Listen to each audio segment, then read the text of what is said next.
Hey guys, welcome to Cool Bits, where we point out our favorite small moments from popular and maybe not so popular games. These cool bits might be a secret, an Easter egg, or just a small detail that really resonated with us.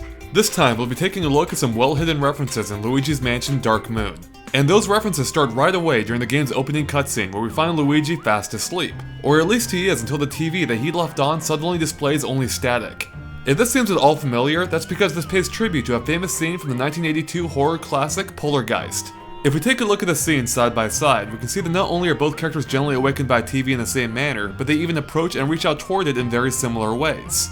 No wonder Luigi's so scared, he's probably seen Poltergeist. But Luigi's house is hiding more than just movie references. To see what we mean, let's take a quick look at the wall behind Luigi. First up is a plaque of a wrench and a plunger hanging over the fireplace, which is one of the few times that Luigi's career as a plumber is directly referenced in the games themselves. And just left of that plaque is something even neater. Do you see the map hanging on the wall? That's not just any map, but the same one that Luigi used in the opening in the first Luigi's Mansion to find the mansion that the entire game took place in. Speaking of which, you might remember that when you completed the first Luigi's Mansion, Professor Egad used the treasure you found throughout the game to build Luigi a brand new house. And the more treasure you found, the better the place. So if you managed to find enough treasure to attain the top rank, he would build you a top-of-the-line mansion. But if you weren't quite the treasure hound, he'd build you something a little more modest, like the rank D mansion, which is a cute little house. The same house that Luigi now lives in, right down to the crooked path. It's just a small detail to help strengthen the connection between the two games, even if most people might not notice.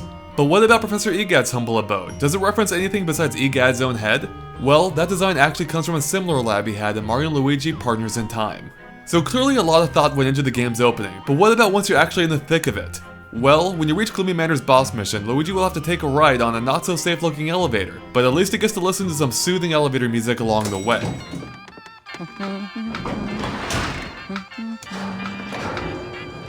But it's not quite your typical elevator music, as it's actually the same tune used for the pause screen in Mario Strikers Charged, which was actually made by the same developer, Next Level Games. Let's check it out.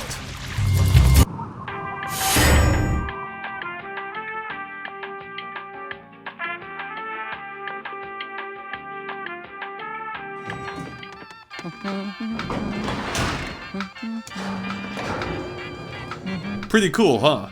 Our final reference appears near the end of the game at Treacherous Mansion's second mission, and has nothing to do with either Luigi or Next Level Games. To see it, make your way to the jungle exhibit to find a pair of greenies each equipped with a spear. But if you take a close look at the object decorating the business end of those spears, you might spot a familiar face. Specifically, the Kalimba Tiki enemy from Donkey Kong Country Returns. Yep, the only thing tying the two games together is the jungle theme in this room, and we think that makes this little detail all the cooler. And that wraps up this episode of Cool Bits for Luigi's Mansion Dark Moon. Now let us know if you have any cool bits of your own by posting in the comments, and we may feature it in a future episode. Thanks for watching, and make sure to stay tuned to GameXplain.com for more cool bits and everything gaming.